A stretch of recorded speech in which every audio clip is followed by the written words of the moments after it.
listening. Wildcat Radio Coaches Show. Crawford takes the handoff up the middle. He's loose to the 25-20. Carson Crawford 15-10-5. And Carson Crawford runs a little zone read in the middle, takes the handoff, and goes straight up the middle of the Ed White defense for the Wildcat touchdown.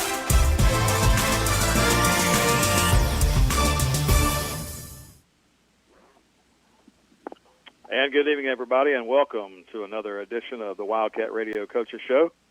I'm Mike Cruz, joined as always by Jackie Baker and the head coach of the Baker County Wildcats, Coach Kevin Mays.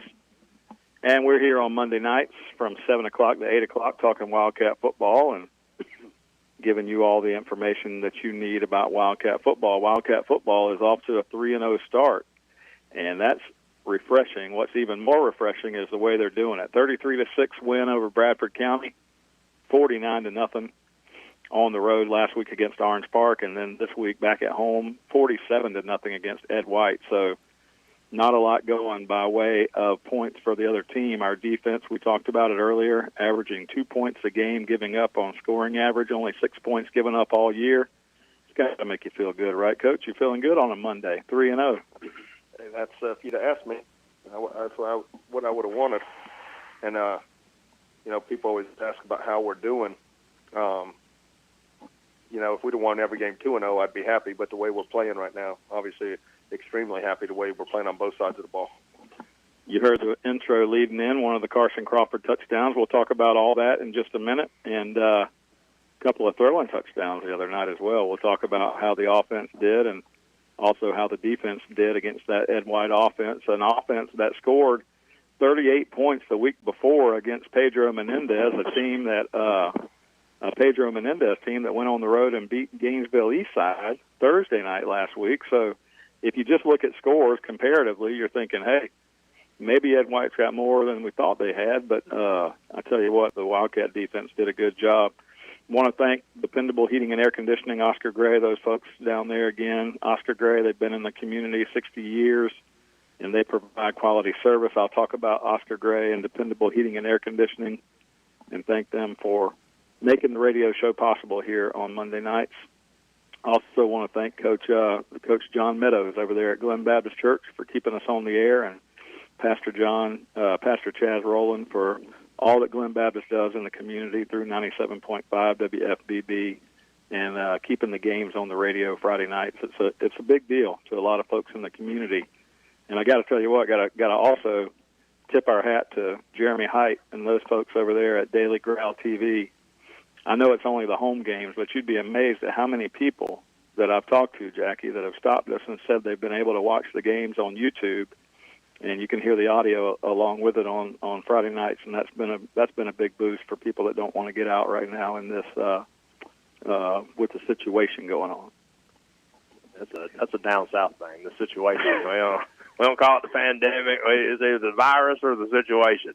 But no, you're right. I tell you, we appreciate all those folks very much.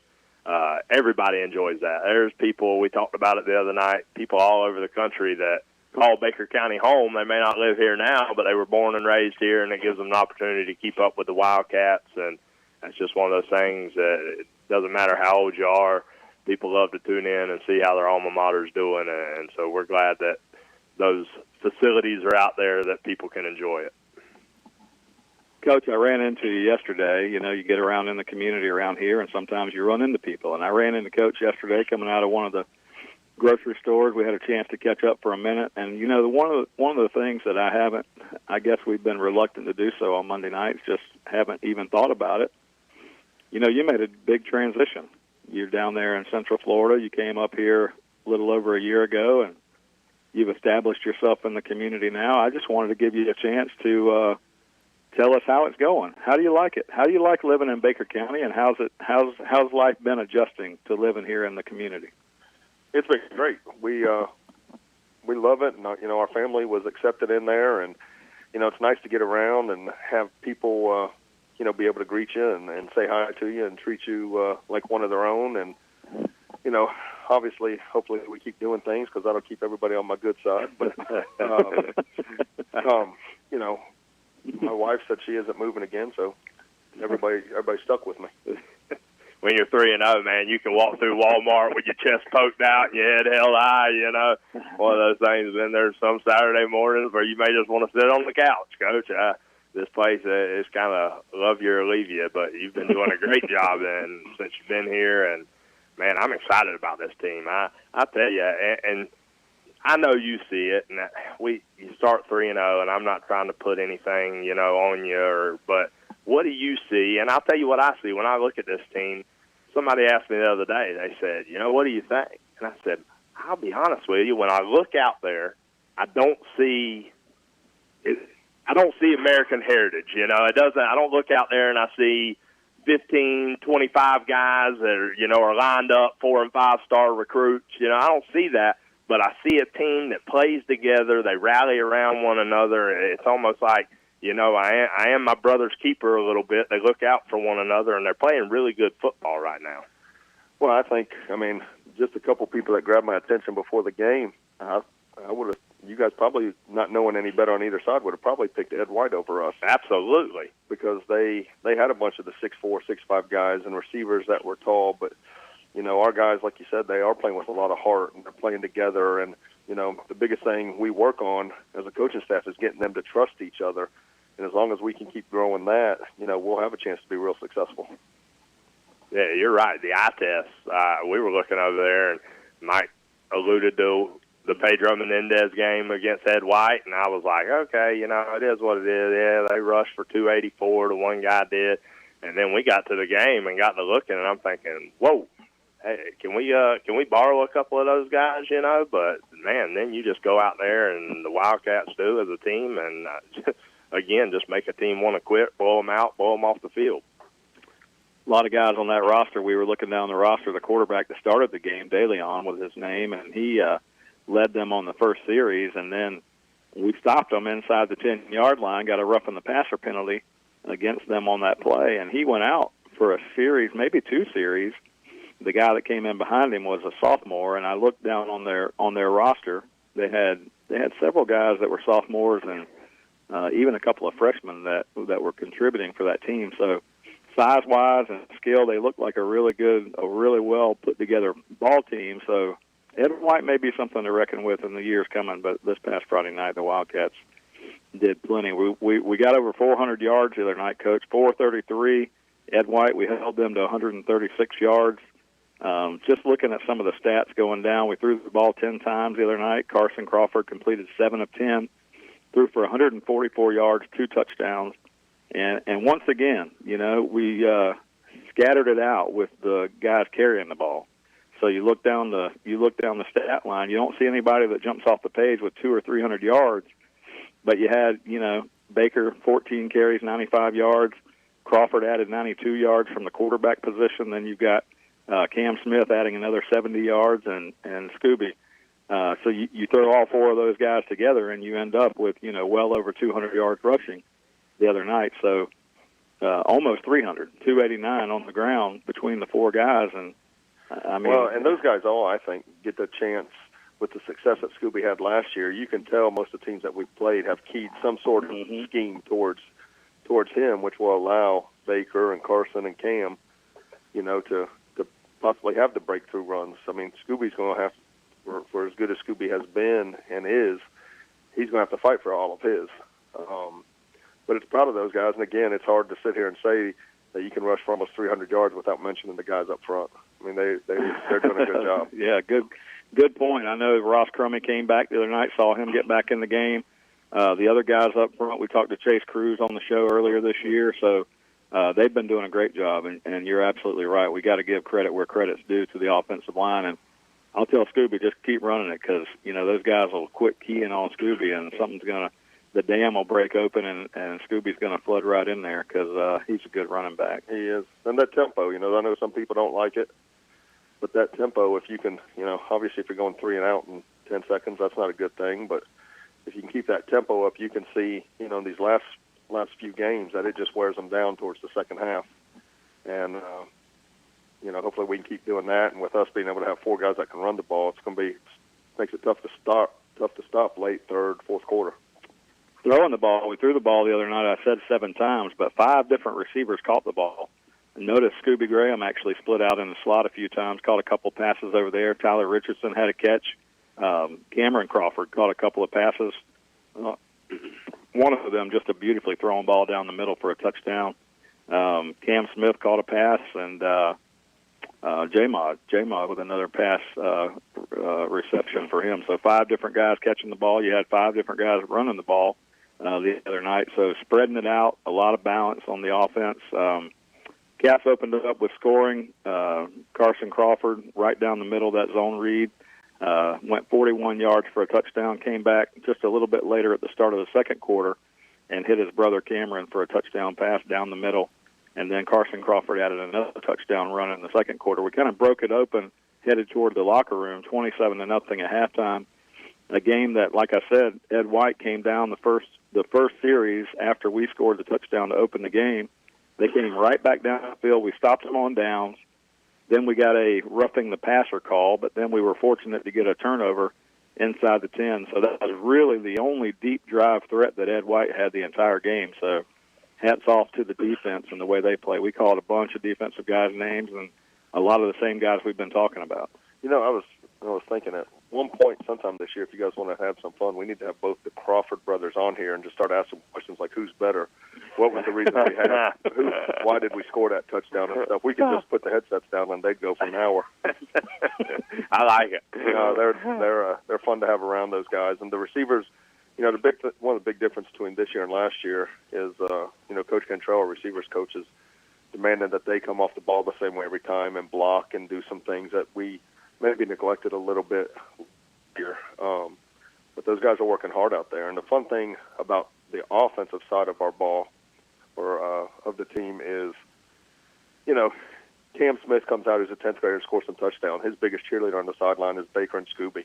I mean, those guys absolutely like seeing each other be successful. It's not, you know, oh, Coach, why aren't I getting the ball? Coach, why didn't I get this touchdown? You know, they cheer for each other. So it's fun to watch on the offensive side of the ball, watch those guys not be selfish. Well, and that's the key, right? Because if you are spreading the ball around to so many guys, and you know, nowadays some of the guys, and I'm not talking about Baker County guys, but you see some of the guys out there, there's a lot of me guys out there, you know, so how do you keep those guys from being me guys and just being team guys? Is that something you guys talk about?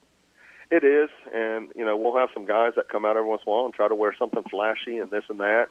It's to me, that's the little stuff that you try to cut out.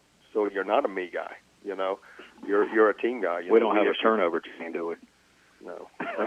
No. You can ask Coach Canada about if he'd like to get something like that. I gotta give it a little bit to old Denny Mack, because you know Denny Mack, he's Miami Hurricane through and through, and that turnover chain. That thing's got to weigh 30 pounds. Don't they have the rings now too? They have touchdown rings. Yeah, touchdown rings. I saw that. My goodness.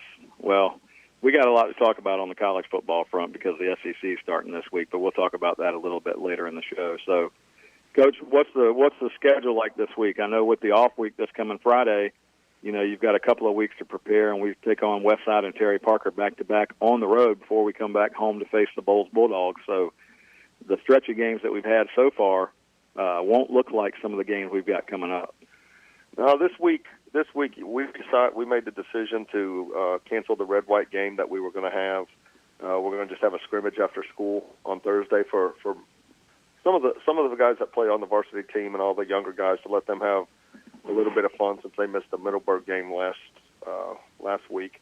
But I basically told these guys, listen, if we have a few good days of practice, we'll give you you know, Friday off, let them have a little bit of a break, and then, you know, the biggest thing with having a bye week right now is we are playing really well, and you hope that having this bye week isn't going to affect that in any way. So we've got to keep them going, try to keep some similar, you know, a little bit of the same routine, make a few things that, you know, we didn't like on offense or defense, and then get ready next week for a team that beat us last year. So, and we're looking forward to that challenge. Yeah, it's going to be exciting, and we'll be on the road for both of those games coming up. We mentioned Westside and then Terry Parker back-to-back, and then the schedule's going to come back to, you know, Bowls here at home, and then we'll talk about the schedule a little bit later on. But that bye week, the third week, is this coming at a good time for you? If you could have picked the bye week before the season, is this a good time, or would you have rather now maybe had it a little later? At this point, I'd rather have it a little later, just because, like I said, we have momentum going, and you hope that this doesn't affect it. So we sat there and talked to the guys today about trying to keep their focus, not letting their heads get big or full of themselves, because there's only one team in 5A that's going to win their last game of the season, and that we want that to be us. I mean, games like this, Coach, have you been able to really implement? We talked last week on the Coach Show. You said you want to throw the ball a little more, and we did. We threw it a few more times than we had in the previous games. But, I mean, in these blowout-type wins, are you putting things in there? Are you trying not to show your whole hand to the people on film, or are you getting things in that you do need to work on? No, I'll be honest. No matter what, we just kind of call what we see, what we think will work against the defense that's in front of us. And, that's the one thing obviously you look for some tendencies and things to change, but we're going to call what it is we see and run what we run. And, hopefully with our guys knowing the techniques that we want and the tempo that we want to keep, that, I said it at practice the other day like they did on, what movie is this from, like Novocaine, just give it time, it works all the time. Yeah, I don't know. Remember the Titans. Oh, okay. I like it. You're not brushed up on your Remember the Titans. No, not at all. I ain't gonna lie to you. The last 7 years have been a lot of Disney for me. Adult movies going out the window. So you're coaching a little team, and Jackie, and we were going to talk a little bit about that. But so you don't get those guys together and watch Remember the Titans and show them some of these football movies out there to get them fired up? No, but I'll tell you, I wish you wouldn't have brought it up. We're 0-2 on the season, so I appreciate that. That's just pour salt in the wound a little bit. But it wasn't meant. No, I know. I'm just aggravating you. But we do actually. You talk about Jeremy Height. Jeremy Height was able to provide somebody comes and they filmed the game for us. So Ace and I sat around last night watching some film from Saturday's game, and I love it, man, because he is his mama through and through, and he's hard-headed as all get out, and I'll say, son, you need to do this. And he'll say, Daddy, I did do that. Well, now I have the opportunity on a nice 70-inch TV to pause it and say, look right there. No, you didn't. Oh, well, I thought I did. So, maybe in his mind. Yeah, we hear that all the time, too. Yeah, I was going to say, I don't think it's any better at high school, does it, Coach? No. It might get worse because they think they do know it all at times. Well, offensively, the up-tempo, fast-paced offense that you've been running this year, I know folks really enjoy watching that and putting a lot of points up on the board. That keeps the fans happy for sure. But Jackie and I, over the past few years, there's been a few things that we've called out, and this is nothing to do with your offense, but a few things we've called out that we'd love to see in high school football more. One of those is a screen pass. And I don't know the number of screen passes we hit the other night, but I know we hit at least 2. And if you can catch the defense at the worst time with a screen pass, that's an effective weapon, especially in high school football. It's effective in all levels, but in high school football, it seems like you can really catch some guys sleeping. And then the other one, Coach, and we saw Ed White do this, they threw to the tight end a couple of times. They had a big kid that came off the line, and he was a tight end. What's the tight end? Well, that's where we were going. I talked to one of the parents after the game the other night, and he said his kid would be a role model. He probably doesn't want me to say his name on the radio, so I won't, but he said his kid would fit right in there. So any thoughts on developing a tight end in the Wildcat offense? I'm not against it. It's just, I'll be honest, I thought we probably would even have a little bit more success to be in a 4-wide set, even without the 2 backs in the backfield the other night, to get that extra guy out of the box. Because they were playing us with zero coverage, dropping the safety down into the box, giving us a guy that we could not block. The plus thing that we have is we have running backs that can make that guy miss. No, I'm not against it. I've had teams in the past where we've had a tight end, and it was good to use it. But I'd like to be able to find that guy that can jump in at tight end and be able to stand up out wide. Because when you start changing personnel, good defensive coaches will have you figured out at that point where they're going to make personnel changes or adjustments to whatever they do. So I'm not against having a tight end. It just be to find a guy that can. You just want Travis Kelce out there. That'd be nice. Well, and we get a lot of people. You can play this guy should be able to play both ways in this, but you can even ask. If you get the chance to talk with Brock, you can ask him with the pace we keep. he doesn't want his defensive guys playing offense. Sure. Because they're not going to be as effective on defense. So it'd be tough to keep my pace and be able to play, on both sides of the ball or do that stuff. So makes a lot of sense to me. Speaking of defense, I would say Bradford, we scored with Zane and Cade at tight end. Oh, is that right? We just didn't throw to them. There you go. Smarter than we gave you credit for. Smarter than we gave you credit There we are. For sure. I wasn't going to say that. Speaking of the defense and speaking of Zane and Cade Richardson came off the end, made a couple of big plays the other night. We've talked all year about Camilo Rollins and some of the work that the linebackers have done. Saw Toby Kinghorn actually in coverage a couple of times the other night making some big hits. And some of the other guys, I'm going to miss them, but DeHaven Clark continues to have a good season, no doubt about it. He's just laying the lumber to some guys over there on the side, and we had some other guys rotate in there. I saw Noah Ray out there playing some safety position this week, and there was some scheme stuff, and we might even get into that with Brock Kennedy in just a minute and talk about some scheme. But defensively, Coach, how much input do you have? You're the offensive genius, but how much input do you have in terms of what the defense is doing and the plan and the execution piece? Well, I mean, just to people to have some background, through high school and college, I was a defensive player. In my first half of my coaching career, I played defense. Brock will come to me and ask me, hey, what do you think of this, and I'll give my opinion, but I let him, at least I feel I do. Maybe he'd tell you different, but at least I feel I let him kind of have, control, do what he wants to do. But defense, you got to think a little different when it comes to game planning and stuff. The film can, you can pick up keys and stuff, I think, as a defensive coach. As an offensive coach, it's tough because there's been many times I've got ready for a 4-man front, and then next thing you know, they have a 3-man front come out or a 5-man front. Defensive guys have to use that a little more, and you got to find the guys that have that right attitude. I mean, defensive guys are different than offensive guys, obviously, but they're the guys that want to go hit people and attack and have that little chip on their shoulder. Yeah, I mean, probably if you'll take a little more control, we probably have 3 shutouts now and not gave up that 6 points in the opening game. But we'll talk to Coach Kennedy about that. But the defense has done a great job. Again, only 6 points on the season, 3 games in. And, man, did Coach Kennedy, and not discrediting anything he's doing, but, man, you got to be licking your chops a little bit to look over there and say, man, I inherited a bunch of sophomores that play, and now I'm going to get them again for another year. That defense has got a chance to really, really be special in the next 2 years. No, it is. They've been playing really well, and one of the things that when Coach Kennedy came on, we talked about was just creating a defense so that these guys could just play and just kind of cutting them loose and letting them play fast.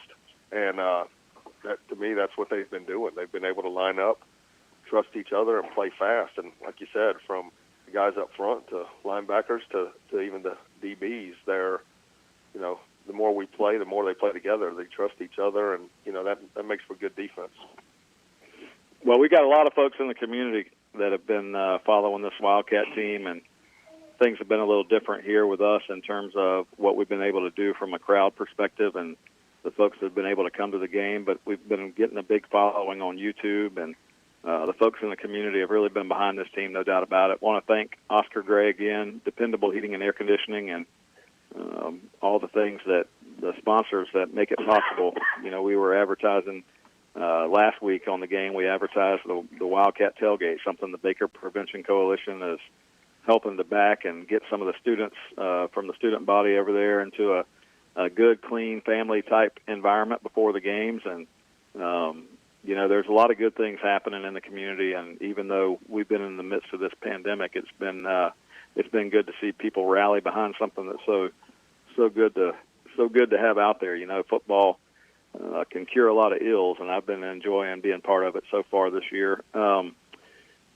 Plans, we talked about, this season's been crazy, and the work that you guys had to do to be able to put the schedule together that we did, and not really know until late in the game in the summer what was going to happen from a even playing perspective. And there's some schools, obviously, in the state that still haven't played it down. So, what's your take on where this goes from here? I mean, I know that you had some big plans on the team, making some trips and going some places over the next couple of years. Are we still are we still looking at doing those things, or are we kind of on hold until we know more about what happens?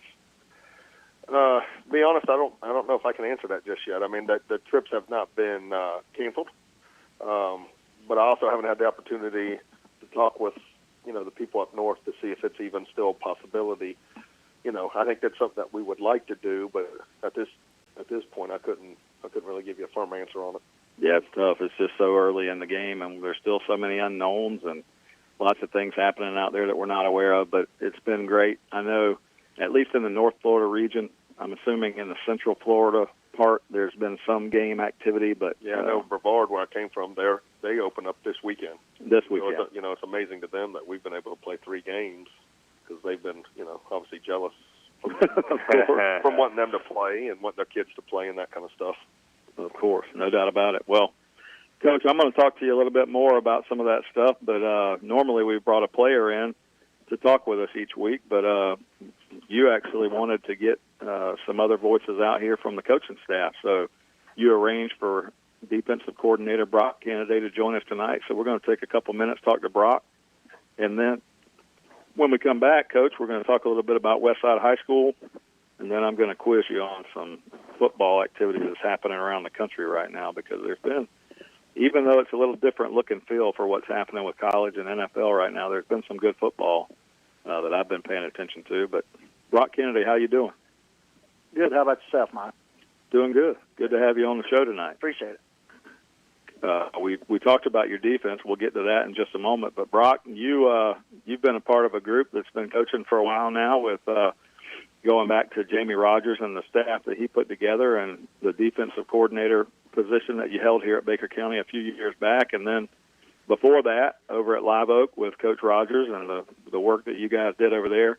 No stranger to the playoffs. I mean, district championships and coming back home and doing that stuff here, and then you took a year off and went up to Cook County and coached with Coach Rogers up there. What was different about coaching in Georgia versus coaching in Florida? The school and county itself was very similar to what it was here in Live Oak.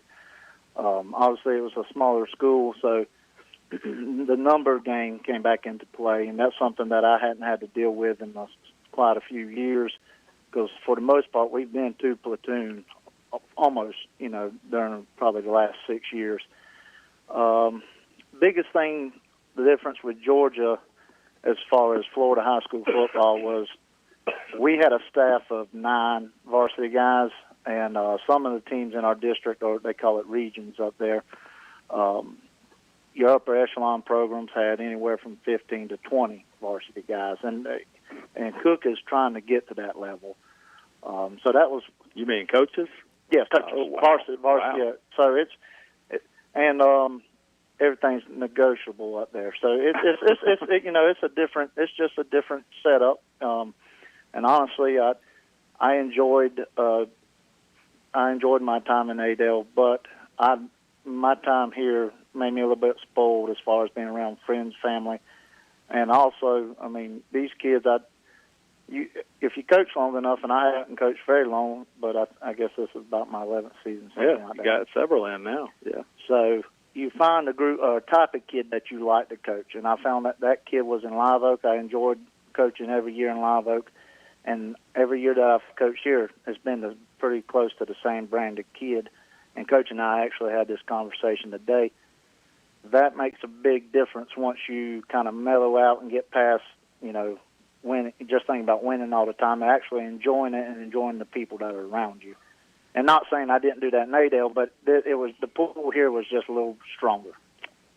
That's well said, Coach. That's really good philosophy and a really good look at it, because that's one of the things that when you're around high school coaches and you put a staff together, like for example Coach Rogers did, and like Coach Bobby Johns before him when he was here, some of those guys they look to greener pastures and to do other things, and that's great. That works out well for some people, but what I've seen is that's a lot of life of transition. You transition here, you transition there, and then depending on how things go at each place, people either love you or they're ready to get rid of you, so you transition to another place, right? So right.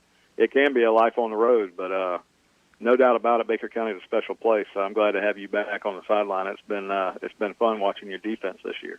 Yeah, I'm just glad that an opportunity came about that I had a chance to come back to something as good as this. Have you kept up with Coach Rogers and the staff there to see how Cook's doing so far? I have. Obviously Jamie and I are pretty close, and Josh and I have worked together for all those years.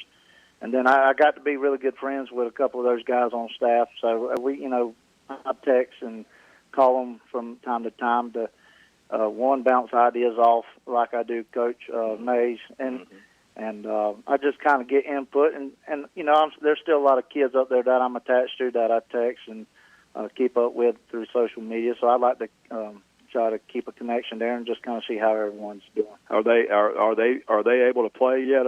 They've been playing? Yeah, they've played 2 games, and they've had a bye week. They had a big win over Irwin County this past Friday. That was pretty big for those guys up there. So, and they played Ware, and they took a pretty good beating from them. But Ware's a really good program. So, is where Coach Garrison is? He's actually in administration there now. Okay, yes. Yeah. Okay. I knew that he had made the switch over to Ware. I believe they're the Gators. They are. Ware County Gators. Cool place to watch the ball game. Well, there's a lot of that in Georgia, right? And that's what I was interested to hear. Your perspective. Obviously, I'm on the radio every Friday nights here, so I never get to go to a game in Georgia. Right. But you always hear about the Friday night lights in Georgia and how that compares to Florida. Something I'm interested in knowing. Well, our home environment is, it would rival any environment there, except for when you get to like the Lowndes and Valdosta, sure. Where they just outnumber you. But as far as going to a Cook High game or Thomasville's pretty cool. Thomasville and Thomasville Central. Those places are pretty cool. It's just, but it's very similar. I put our crowd, even when Live Oak is rolling, they got a good following. And Madison County used to be a pretty hostile place to play. And then one of my favorites is Wakulla. When Wakulla's good, that's a pretty cool place to play. But those places they'd fit right in there. Yeah, years ago when the playoffs would run through there, we made the trip to Wakulla one time, and that was a trip we didn't enjoy very much. I can tell you that. Yeah, likewise. My last the last game I ever coached in Live Oak ended in Wakulla. Yeah, I remember that. So that's where Felipe Franks was? Felipe that was that game. Yeah, he was the quarterback. Felipe Franks goes second. Yeah. Felipe Franks has got a chance to maybe some redemption. He opens up with the Georgia Bulldogs this week. How do you feel about that? Man, he came out with you saw a little article you sent to me the other day. I mean, he's feeling pretty confident about himself. He never lacked confidence. I'll give him that. He's got confidence. I don't know. We'll see what happens there. I think Georgia opened as a 25-point favorite, so that'll be fun to watch. But the SEC does open this week. We'll talk about that with Coach Mays in a minute. Brock, have you kept up with the folks over in Live Oak? I know Kyler Hall took that coaching job. He's a guy that used to play at FSU, hometown Live Oak guy. He came back home after you and Coach Rogers had kind of rebuilt that program to where you guys had gone to, I want to say, 3 out of 4 playoffs.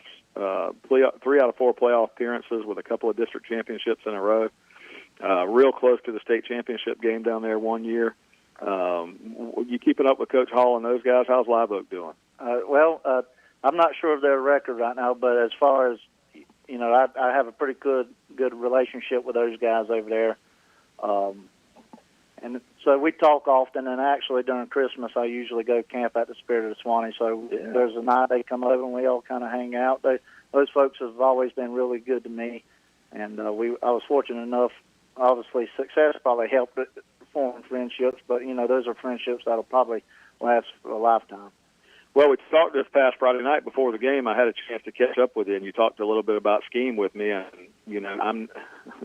If anybody hangs around with me very much, I'm a follow the ball guy. So I'm play by play. Jackie's the scheme guy. He's following the analysis, so to speak. But I'm following the ball to see what's happening. So 5 guys on the front line we played the other night versus where we normally have a 4-man defensive front, and we kind of switched and came out of that pretty quick. So tell us a little bit about the thought process and how that worked. Well, the game film before, they were pretty tendency heavy as far as formation, and if there was a tight end wing together, it's what we call G. So we felt as if the 5-man front would give us the best advantage to that. And wouldn't you know it, they'd come out and almost abandon that, from Jump Street. And it didn't help. I was watching the film and, communicating with Coach over text. It didn't help. We for whatever reason, we kind of struggled to line up correctly in the beginning, and that kind of helped things. And then I probably did more. I probably didn't do as good of a job until about they crossed the 50. And then, but in true fashion, the kids kept playing hard, which gave us a chance, But we jumped out of that because there was a certain formation, tight end, flex receiver, twins away, that it had been 100% pass.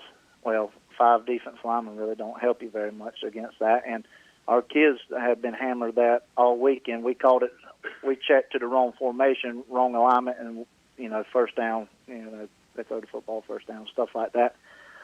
So once they got settled down, I felt pretty confident that we'd be all right. I told Jackie that at maybe after the 3rd or 4th series, maybe that's all the plays they had scripted to come out and throw us something we haven't seen, and you didn't really see them go back to that very much. No, which now I will give them credit, and the reason why they probably were so tendency-heavy against Menendez gave them a soft edge, and we were determined we weren't going to do that. If they could, if they would have just lined up tight end wing and ran G all night against Menendez, they probably would have rushed for 700 yards. But it's good. I mean, like I tell the kids, they get coached up too. They game plan too, and they want to win also. So they're going to have effort. And they're going to throw something at us that probably doesn't go right into our hand. I mean, really, it kind of seems like every game, Coach, that first drive, and I think Orange Park, it may have been the second offensive series for Orange Park, but our guys kind of got to get into it a little bit, and that we kind of find our groove finally. We Mike and I have talked about it for 2 years, kind of that bend but don't break mentality. So they drive the ball, they move the ball, and then we make a great stand right before any points are scored, and then after that, it's nothing, So, I mean, do you see teams, do they come out usually and they do show you something that you haven't really looked at all week, and is that why until we finally can adjust and get where we need to go, they're having a little success on offense? Well, at times. Orange Park, I really thought we were going to see a lot more H-back stuff than what we initially did. And then, obviously, this week I thought for sure, the guy just had rushed for 285 yards. So I thought for sure they were going to give us a steady dose of the plays that, led to their success. But the biggest thing is not saying they lack confidence, but once they believe that they know that they understand it. Because I thought we had a great week of practice, probably our best on defense last week. And once the kids just kind of settle down and say, yeah, we know exactly, we've seen this and we kind of have an idea of what to expect, then it kind of takes over, is what I believe. And I always tell them, first of all, y'all got to keep playing hard long enough for me to catch up. If it's something I got to adjust to, y'all keep playing hard, buy me some time till I can get an idea, in place. And that's honestly, that's my biggest adjustment secret. If anyone y'all just keep playing hard, something good will happen, and give me some time. Hey, listen, the kids are giving you a lot more time than I'm giving you in the booth. Because that first series, I'm ready to fire you every week. And trust me, you're more ready than I was that time. No, I'm kidding, man. You have, Brock. You've done a great job. I mean, you were here before, and I thought those defensive units were very good. To be able to come back and do it again like you've done it. Tell me about it. We talked about all your stops, but have you molded kind of your own scheme? You started your coaching career under Coach Johns, a very defensive-minded coach. Coach Rogers, a very defensive-minded coach, and even though the little tidbit we learned about Coach Mays today, I had no idea he even knew what defense was because he's the offensive guy. So, have you put your own spin on things, or do you just keep kind of tooling away at the best things that each coach gives you and kind of go with that? Well, I'd like to think that I'm the, brightest defensive mind ever. Absolutely. But that would be a lie. That would be a lie. No, I kind of take a little bit of them all. And I even Coach Mays, I'll come in and say, Coach, what do you think about this? And he'll say either, hey, yeah, good with that, or you might want to go rethink it. No, I'm not afraid to say that I borrow things from different people, even outside of the head coaches I've worked for. The thing that does scare me is me getting complacent and not wanting to change, because some of the things we've done in the past we can't do, and some of the things that we do now we wouldn't do in the past. So I think that's the true measure of someone that wants to be a good coach, is not being afraid to change. And by the way, be open to suggestions. Sometimes I've been around guys where egos kind of get in the way, and I've seen that end poorly for some. Yeah, well, I mean, and answer me this, and I mean, it seems pretty obvious, but I'm no defensive coordinator, but offensively you would think, okay, I'm going to scheme around what I have. Do you do the same thing on defense? Do you say, I have these players, so this is what I got to do with them? Yes, absolutely, because I'm a firm believer. It's your job to put a kid in a situation where they can succeed. If you try to reinvent the wheel and that person doesn't fit, that's your fault as a coach. And that's my opinion, and that's my outlook on it. Not everyone, there are programs out there that run this offense no matter what, year in and year out, and they're successful. And that's another thing. And obviously from some of the people I've been around, Coach Mays does things a little bit different. So I think there's more than one way to skin a cat type deal. I'm a firm believer in that, and as long as it works for you, then that's what you believe in and stay with. Well, are we giving you guys enough credit? We talked about Cade Richardson. We talked about Zane Mobley. We talked about Deshaun Larry and what him and Weston Aver have been able to do in the middle of that defense. And then the linebackers have come up. Last week against Orange Park, Garrett Kane had a big game, started out early in the game, and then Toby King Horn and Camilo Rollins. I mean, Camilo's the headhunter. He's going where the ball is. And then some of the guys on the back end, you've got, I mentioned DeHaven Clark and that hit he had last week against Orange Park. That was noteworthy. And then some of the other guys that have been playing back there. Carlos Jefferson, I think, has picked up a couple of turnovers. He's even had a punt return for a touchdown that he picked up. Nobody was paying attention. Just a heads up play last week. Anybody we're leaving out, Coach? As far as Jamil Jones, his ball skills are really, they're probably one of the best of the team. The thing about, all those guys you talked about, week one, we played just about as bad as we can play as far as alignment and assignment goes. I mean, effort was there. I mean, and obviously that kind of saved us, because I wasn't real. I mean, obviously 33-6 against Dart. I was happy that for the kids too that we won, but there was so much that we needed to clean up, and it was simple stuff. Because at the end of that game, I think Camilo might have had 2 to 3 tackles. Well, next week, just by simply having his heels before the ball snapped at the correct depth, and I'm not saying it's just solely to that, but he more than doubled his amount of tackles in a game. That wasn't even, he played a half. So there, and on the back half, our secondary, they continue. There's just little things that we continue to, like today, we focused on just cleaning up some things that we need to get better at. And I keep going back to this, even though we do those, we've had some mess ups, and I made at least 3 bad calls last Friday, but effort level, as long as the effort level's there, you'll have a shot. Just 3? Well, 3 that I can remember. Oh, okay. Self-awareness, Coach. We preach that to the kids. I'm just glad it didn't end in 6. You're right. I was going to ask you, for you, and we've asked Coach Mays, and I know he dances around the question a little bit, about how many plays do you want to run? Do you want to do this? You want to do that? Defensively, what is it for you? Is it 0? Is it a number of yards you'd like them to stay under?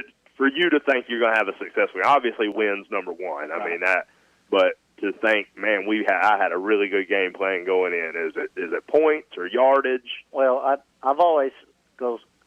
Talking with Coach Mays and some of the other offensive guys, they'll kind of ask me a similar question. I always tell them, well, as long as I hold them to 1 less, then y'all score. That's a great philosophy.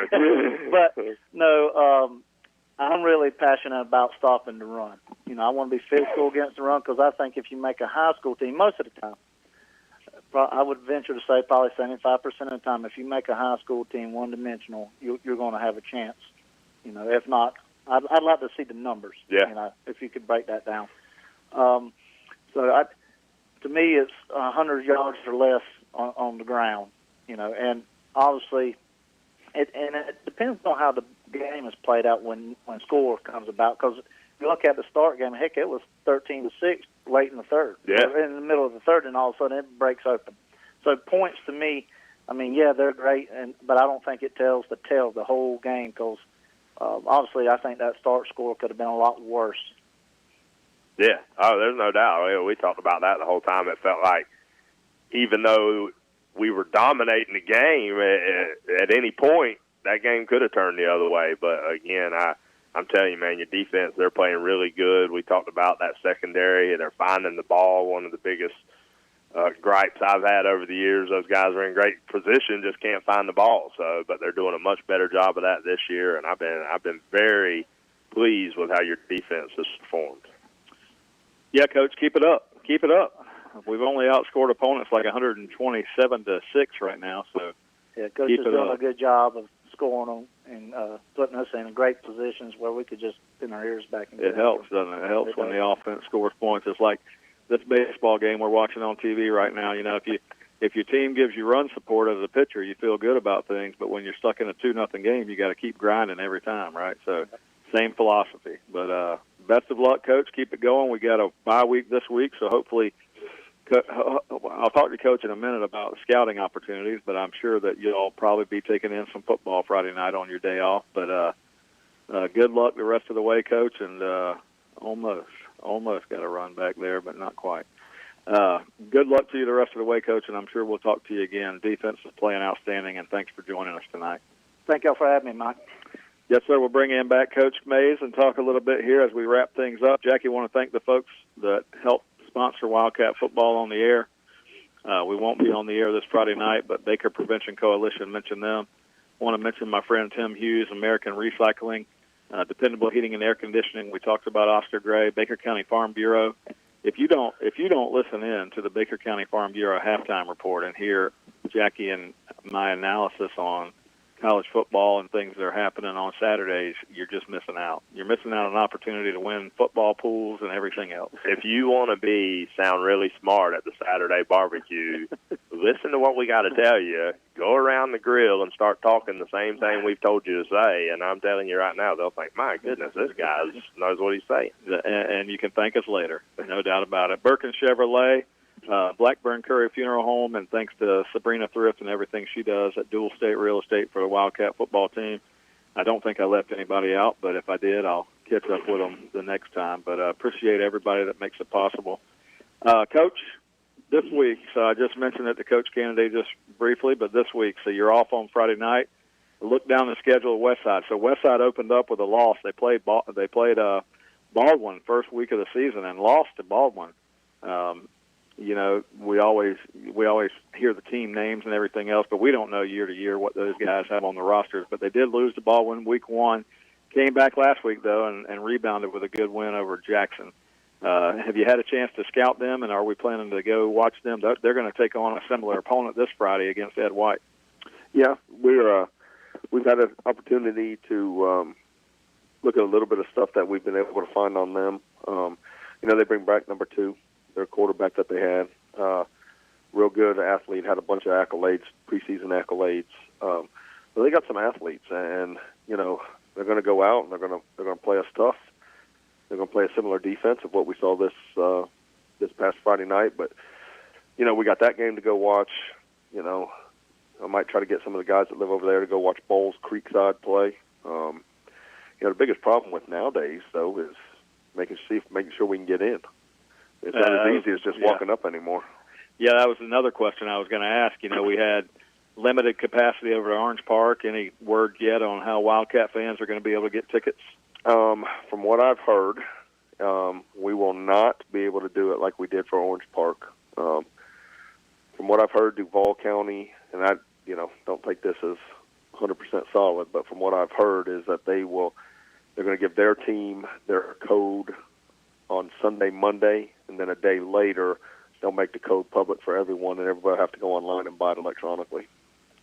So as soon as we get it, as soon as they send it to us, we'll post it on everything we can post, and everybody will have to do that. I want to say they're at 30%. I've heard all the counties are different. I think they're 30. So, they look like, I've never been there, but it looks like they have a decent-sized stadium, so they'll be able to fit some people. So just communication-wise, I know, Jackie, we talk about the Wildcat Football Booster Facebook page. Are there other communication mediums that folks can pay attention to? Daily Growl, we'll put it out on all of them, Facebook and Twitter. Right. So Daily Growl, we talked about that. Snapchat. Daily Growl TV, they've got all the social media coverage. So if you follow them, if you follow the Wildcat Booster page, if you follow... And to the parents, I'll be honest, I'm big on telling our kids first. They usually know everything first, and they can take it home to the parents and let them know. And, I'll have people ask. I said, ask your son real quick. He should know the answer. Now, some of them, we can tell one thing right now, and they'll forget it before they walk out the door tonight. But imagine that. I was going to ask you. And I have a couple kids on the team that counts for them, too. I was going to say, when you go home, have you, as your wife ever said, "So, boys, what are we supposed to do here?" And they go, "I don't know. They didn't tell. The coach didn't tell us." Yeah, oh, yeah. Yeah, the show will be like, "Ask Dad. He said it." Hadn't heard from the coach on that. Yeah, have to ask the coach. All right. But no, we're going to do our best to get it out. It's been challenging on that because we've had to do it with volleyball. Every place they've gone for volleyball this year, we've had to make sure we get the code out to everyone, and obviously want to make sure the parents have the opportunity to go see their kids play. So it's been challenging this year, but we're going to do our best. Well, so the rule is now, even with coaches pass or whatever, coaches can't just show up to a game and go in anymore? From what I've been told, no. But I don't know if the other schools we've gone to, have they hit their capacity. If they're not at their capacity, I don't think it's an issue. Right. If they hit their capacity, then I think it becomes an issue. Anybody else is turned away, right? Mm-hmm. Well, as the athletic director of Baker County High School, can you give us some more information on other things going on? I know the volleyball team's in action this week. Volleyball's at Bradford tonight. They play Clay tomorrow at home. Swimming, I didn't bring my calendar with me, but I think they go to Columbia on Thursday. Cross country's been going on. They have an event Saturday morning, and we had a meeting with the winter sports. Winter sports are starting to get things going a little bit. We're doing the best we can to get things out and let people know what's going on. Yeah, speaking of that, the one thing that I did want to share again, the Baker Prevention Coalition, they're partnered up with the YMCA this Saturday, coming up this Saturday, and this really threw Jackie and I off, but at the Baker County Aquatics Center, they have flag football sign-ups this Saturday from 10 a.m. to 1 p.m. So if you have a child that's interested in playing flag football, make sure you get up there to the Baker County Aquatics Center, and that's otherwise known to people like me as the pool, the swimming pool, up and down. They'll have sign-ups up there from 10 a.m. to 1 p.m. this Saturday. So stop by there if your child's interested in playing flag football, and they're going to play from early October into November-ish. Their season's going to run, so that'll be good for the youth and the community here to get some people out there playing some flag football and some other sports that we haven't seen. Little League Baseball got shut down this year. We were able to get back and play some back in June of this year, but I know we've got the youth football happening now in Baker County, so good to see some normal activities kind of resurfacing, and so the YMCA is going to put on that flag football program again this year, so that's good news. I know the middle school plays tomorrow night, too. At home? They play Oakleaf at home. Oakleaf at home, and those are 6 o'clock kickoffs, right? Where are we at this Saturday? Oh, this Saturday we are in Folkestone, Georgia. Uh-oh. So we go up to the big city to, Champ Bailey's organization up there. So I may have to get out and bring my cleats and run around on Champ real quick. Show him I still got it. But yeah, he's probably waiting to see that, I would imagine. Good luck, though. That's good. All the youth in the county getting out and doing some stuff. So just as a reminder, 10 a.m. to 1 p.m. this Saturday at the swimming pool. You can stop by and register your child for the flag football season brought to you by the YMCA. So, Coach, how much time have you had to spend looking at some other games going on? This week, the SEC is going to start back, and we've got more a larger slate of games than college football this Saturday. Obviously, there's still a couple of conferences that are delayed till later on this year, but they are all coming back to play some football later on this year. But a bigger slate this week. Did you get a chance to watch maybe Miami or UCF this past week? I did watch the UCF Georgia Tech game.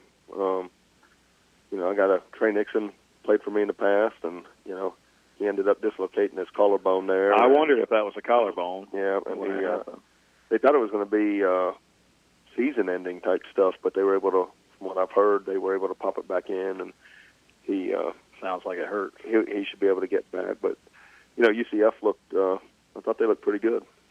Offensively, I tell you, they've got a really good football team. They run a very similar style to what you like to do. They like to get to the line of scrimmage and put the other team on their heels, and they do it well. Coach Heupel, obviously, he knows what he's doing when it comes to that style of offense, and they get it done. But I will tell you this, they're not as sound defensively, and Georgia Tech had a couple of opportunities in the first half of that game inside the 10. They blew both of them. And when you do that, and a team that can score like UCF, you never have a chance. I heard you guys say something. Did you guys comment on the radio at all about how we were being slowed down?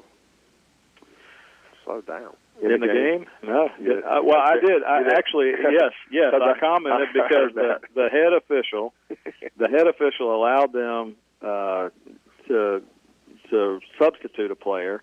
And I saw you actually go out because I actually called it because the head official stopped us and basically stopped the offense from going so that they could substitute. So what's the rule there? They're not supposed to, but I had to, bring the official over and just kind of tell him, say, listen, we're trying to play, fast. And he did a better job once I brought it to his attention. But someone said you guys were making some comments about that. Yeah, I did. I noticed that during the game. Yes.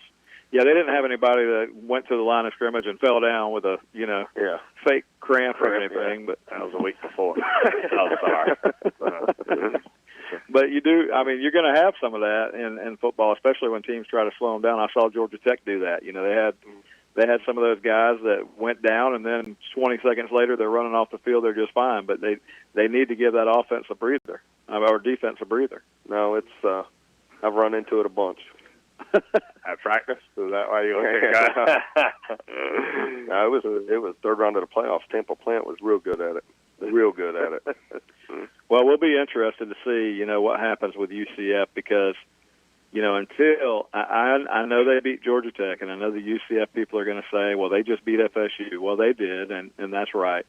That offense obviously can probably play with most of the teams in the country, but if you can't stop them on defense, you're going to be in for a dogfight. So we'll see later in the year. Well, if you ask them, they were national champs. Well, and the quarterback came out and made this proclamation this past Saturday that they're the best team in Florida. So we'll just have to see about that later on as the year goes on. But that'll be fun to watch for sure. It was just good, actually, to have good games to watch. Well, I was going to say that the one thing about UCF that does keep me interested is they're a fun team to watch. Yeah. And when you have offense that gets to the line of scrimmage and they want to go, that's a fun thing to watch. Well, even the Miami FSU game was. I mean, it was good to have big games, or not Miami FSU, but the Louisville. Yeah. Louisville. It was fun to have good games to watch and a whole slate of them. As much as we like football, Austin Peay versus Charlotte doesn't excite you as just much. Not doing it for you, is it? Mm-hmm. Well, FSU will travel this week, and they'll take on Miami, so we'll see if the Seminoles can rebound. And then Florida's going to play Ole Miss, Kentucky, Auburn, Georgia, Arkansas, Army in the top 25. Going to go on the road to Cincinnati, a top 25 matchup there. I want to say I heard something on game day where one of them guys picked Cincinnati to maybe make the playoffs. Oh, really? Well, I don't know how that's going to work, but they'll be playing UCF later this year, so we'll see. That'll be fun to see. But all right, Coach. Well, our time. Well, Jaguars lost. Did you see that yesterday? My goodness, I listen. They battled though. Those guys battled. There's no moral victory. There is, as Brock said. If they have one more point than you, it doesn't matter. Here's where they messed up, and you'll appreciate this, being the father of a special teams guy. When he missed that extra point, man, I think that kills you a little bit. You make people press when you got the lead. So if you'd have got up 31-30, I think people start pressing a little more. Ask Blake when he walks off the field. Ask the Georgia Tech kicker that got 2 or 3 blocked against FSU, and then last week he got one blocked within the 10-yard line. That was one of the opportunities they missed. And then guess what? he was out, so he didn't kick again the rest of the day. So it'll be fun to watch. Jaguars, they've got a Thursday night tilt this week, so see if they can get back in action against the Dolphins. But we'll follow all those teams week in, week out. And Jackie, next week we'll have a good halftime show to talk about what happens in the SEC this week for sure. Yeah, I'm looking forward to it, man. 12 o'clock, that's going to be a good one. 12 o'clock, it will be a good one. Coach, we'll have to get some information from you off the air about who's filling you with information from the radio broadcast on Friday night. We'll want to know that. Well, I'll give a shout out to both my mom and dad, because that's who said it. But they're both of them are in the hospital right now. They're doing okay, but they were able to watch on TV at least, and they said that you guys were behind me, trying to get the refs to hurry up. So absolutely, yeah, I noticed that with the white hat. The white hat was letting that guy get off the field and the other one back on, and Crawford's at the line ready to go. And then I saw you walk out to talk to the referee. So definitely we caught that one too. But yeah, best wishes to your mom and dad. Hopefully they'll get a speedy recovery and get out. That's the goal. Yeah. All right. Well, best wishes, Coach, and good luck in scouting this week. Hopefully you can get over there and get a look at Westside, and then we'll be back on the air next Friday night from Westside High School. Jackie and I hopefully will be able to get into the stadium over there, and you can hear all the action on 97.5 WFBB. Appreciate you guys being here. Thanks, John Meadows, and we'll talk to everybody next Friday night from Westside High School. All right. Thank you, guys. All right. Good night.